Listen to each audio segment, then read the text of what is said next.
Today is Thursday, Parashat Re'eh.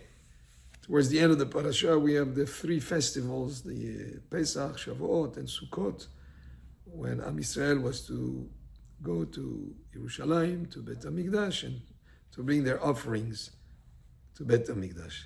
But the holiday of Sukkot, which is the final holiday described at the end of the parasha, has a pasuk that says, "Ve'hayita ach sameach," and you will be completely joyous.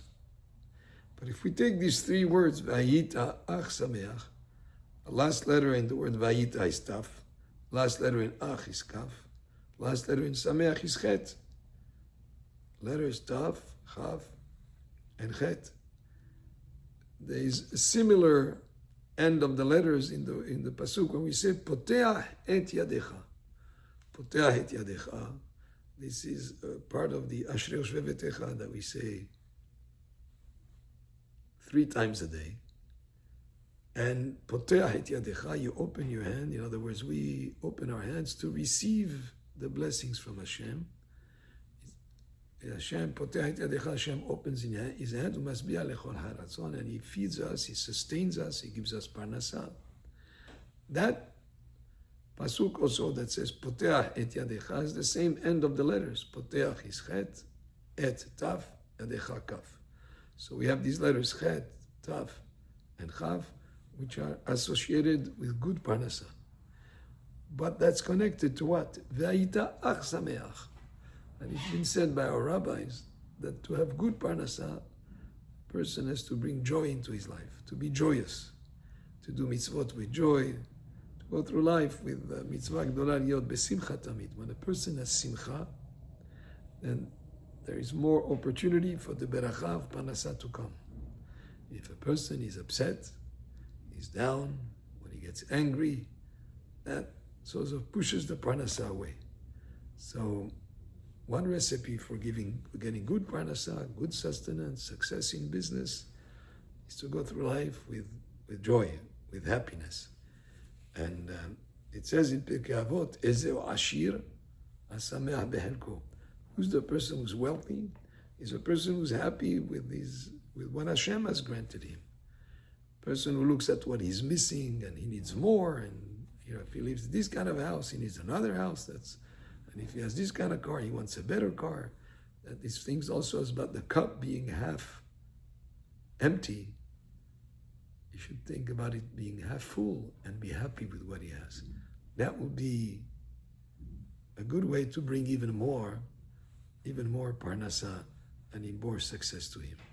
So this pasuk of Ve'ayita ach sameach is said regarding the holiday of Sukkot.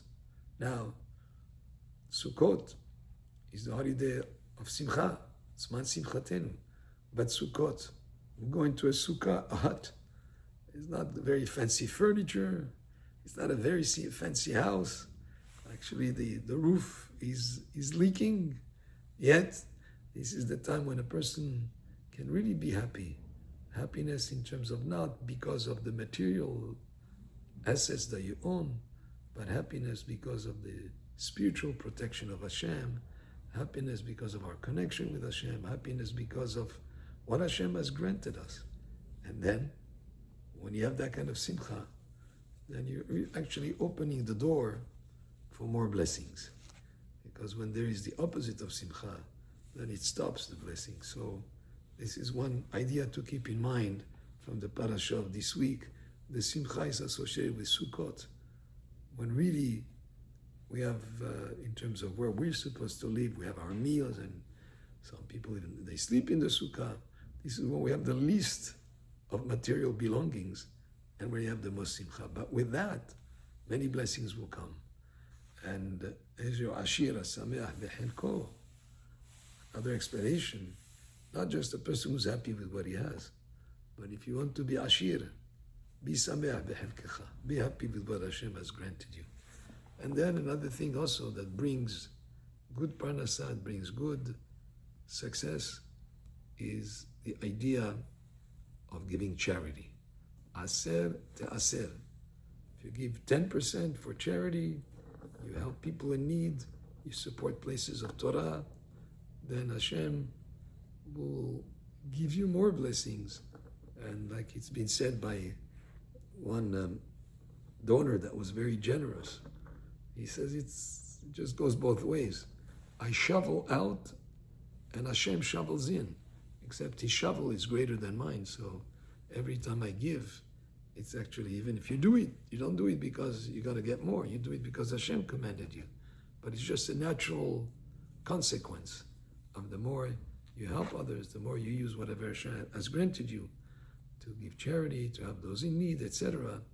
The more Hashem has a reason, quote unquote, to give you even more. Baruch Adonai le'olam, amen ve'amen.